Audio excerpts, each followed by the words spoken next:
La famille, bonjour à tous, j'espère que vous allez bien et que vous avez passé une bonne journée. Je pense que oui les gars, nous sommes champions d'Espagne.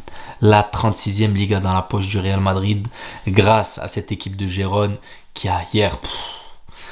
Moi je vais revenir un peu plus en détail parce que Xavi a fait une petite sortie qui m'a marqué. Vous voyez les gars, faut que j'en parle. Mais déjà, on va féliciter cette équipe du Real Madrid qui est championne pour la 36e fois, les gars. Avec une année quand même assez spectaculaire, assez spéciale. Ça aussi, on va en revenir un peu plus dans le détail parce que je voulais un peu sortir les faits marquants de cette année. Parce qu'on ne se rend pas compte. Normalement, on était sur une saison, j'ai envie de dire, de transition. Personne ne s'attendait à ce que le Real fasse le résultat qu'il a actuellement avec une Super Coupe d'Espagne, une Liga dans la poche et encore en lice en demi-finale de Ligue des Champions. Personne ne s'y attendait et on est encore là les gars. En fait, j'ai envie de dire que dans cette équipe du Real Madrid, il n'y a jamais de phase de transition en fait. Chaque année, ils vont se jouer comme si c'était la dernière les gars. Et une fois de plus, cette année, elle a été phénoménale. On a eu des nouveaux talents qui sont sortis de nulle part alors qu'on s'y attendait même pas, c'était juste des retours de prêt. On a des mecs qui sont revenus à leur prime. On a un mec qui est arrivé, qui a tout flingué tel un bulldozer dans cette Liga. Non, franchement, le Real Madrid a fait les choses en grand cette saison.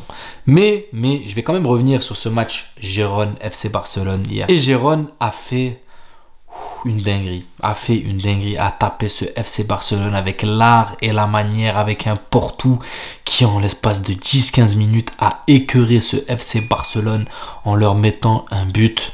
C'est une galette, un bonbon, un caviar, une reprise de volée les gars, petit filet opposé, non. Franchement, Porto il mérite le respect parce que venir et sortir le Barça de son match en 2 occasions, tu rentres en l'espace de 1 minute, je crois, le premier ballon que tu touches, tu mets un but. Et 10 minutes après, tu mets un but. Mais splendide, c'est une dinguerie. Et après ça, on a eu droit à quoi? À Xavi, qui arrive en conférence de presse. Et là, les gars, c'est la belle. Là, pour moi, c'est la belle. Parce que j'ai du respect quand même pour le Barça, les gars. Je sais, je suis madrilène, c'est le rival. Mais j'ai quand même du respect pour le Barça. Mais Xavi, ce qu'il est en train de faire, les gars... Il est en train de faire perdre le respect que les gens ont pour le Barça. Et je vous explique pourquoi. Comment se fait-il qu'un club avec une telle âme, j'ai envie de dire, parce que ça reste quand même le Barça. Vous voyez le délire? Le mec, le coach, n'arrive pas à se remettre en question et il a réussi à sortir en pleine conférence de presse que sur les 2 doubles confrontations, que ça soit contre le Real Madrid ou que ça soit contre Gérone, il était supérieur. Là, je suis en train de découvrir un ego démesuré de Xavi que j'ai jamais vu. Frère, des fois, il faut accepter la défaite. Il faut savoir se remettre en question. Parce que là, il est reparti, il me semble. On m'a dit qu'il était reparti pour 1 année ou 2, les gars, avec le FC Barcelone. Il voulait pas lâcher les jeunes qu'il a formés, enfin les jeunes qu'il a surtout lancés de la Masia. Mais là, quand je vois ça, un mec qui se remet pas en question, un mec qui est un boulard comme ça, on parle de Mbappé, mais attendez, on a juste à côté chez nos voisins, on en a un qui est incroyable. Venir dire que dans les 2 doubles confrontations, tu méritais de gagner, ce qui a manqué, c'est juste les buts. Elle est où la logique là? Expliquez-moi les gars, elle est où la logique parce que j'ai du mal à comprendre. D'accord? Tu t'es fait taper 4-2 à l'aller contre Gérone. Avec l'art et la manière. D'accord? Avec l'art et la manière.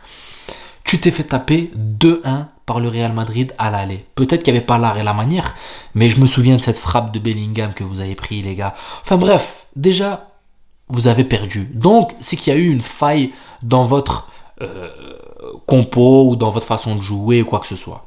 On va dire, ok, c'est les matchs aller. Que tu aurais dit ça sur les matchs aller, je dis ok. Match retour, tu reprends 4-2 par Gérone, le même résultat. D'accord? Et tu prends 3-2 par le Real Madrid. Et entre-temps, il y a un match de Supercoupe. Il y a un match de Supercoupe d'Espagne où le Real Madrid te met une claque 4-1 avec un triplé de Vinicius et un but de Rodrigo. Et après tout ça, je ne parle pas encore du 5-3 de Villarreal, de Bilbao aussi. Il y a eu quelques manitas aussi qui sont sortis. Ça, on n'en parle pas. Et après ça, t'oses encore dire à l'heure actuelle que tu méritais de gagner. Là, les gars, franchement, c'est un manque de respect. Déjà vis-à-vis des adversaires. Et surtout, c'est qu'on voit que ce coach ne se remet pas en question en fait.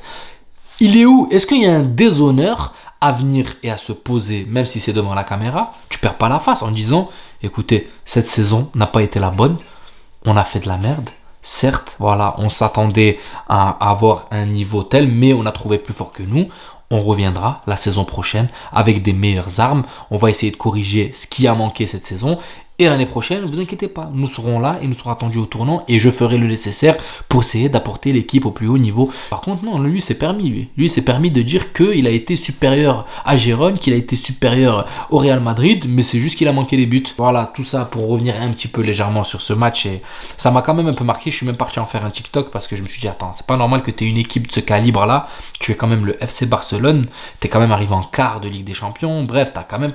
Il y a ton nom porte quelque chose quand même, tu vois, une âme. Et il n'y a pas de remise en question. Ça, pour moi, c'est incroyable. Bref. Après, bon, voilà, c'est chaque coach a son ego. Mais enfin, bref, chacun fait ce qu'il veut de sa façon de parler. Chacun fait ce qu'il veut de sa façon de parler à la presse. Mais en tout cas, ça a été bien repris parce que ça lui a tapé dessus, les gars. Il a été la risée de TikTok et de Twitter.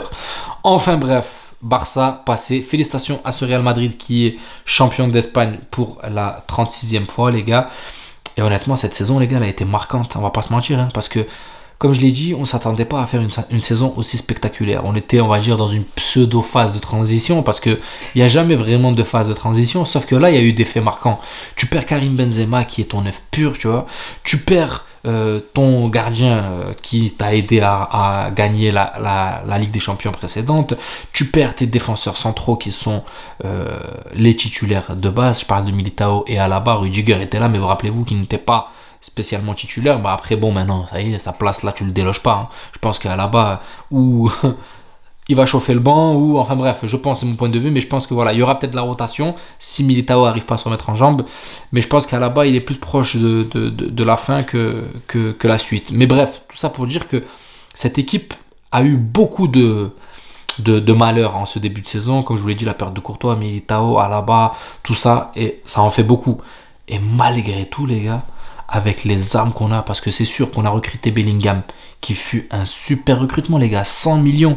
Mais déjà, tu fais un recrutement de 100 millions qui est un énorme chèque, hein, et tu arrives déjà en l'espace de 6 mois lui faire prendre une valeur à 180 millions. Ça veut dire le mec, il a pris 80 millions en l'espace de 6 mois avec ce qu'il a fait en Liga. Pichichi pendant pratiquement les 3/4 de la saison, et là encore il est encore en lice, c'est pas la fin, même si l'Ukrainien de Gérone, j'ai oublié son nom avec tout le respect que j'ai pour lui, Dovbyk, il est repassé en tête, il était déjà en tête mais là il a remis un but d'avance ou deux il me semble sur Bellingham, donc Bellingham toujours en lice.